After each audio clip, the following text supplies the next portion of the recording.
Catherine Bernardo update. May endorsement shoot pa nga si Catherine. Ano kaya ito? Ang abangan. May kasama ni Catherine ang kanyang team. Sunod yung mga ganap ni Catherine. At congrats din kay Catherine. Nominee siya sa 27 Gawad Pasado bilang pinakapasadong actress. Yan, no? Ngayon palang congrats na kay Catherine. Ito after ng event sa SMU Convention Center for Beautycon 2025 for Fresh Philippines with Catherine. Ay kaguluhan pa nga si Catherine ng mga fans niya. And then naka-very accommodated si Catherine sa mga fans. Congrats sa new teleserye.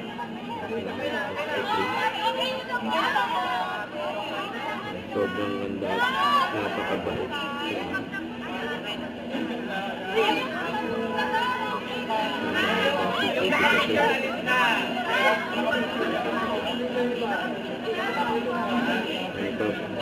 During ID day ni Catherine, ang dami pa picture si Catherine. Asian Superstar.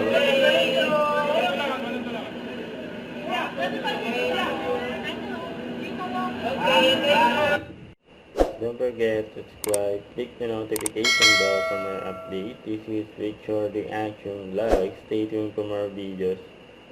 See ya.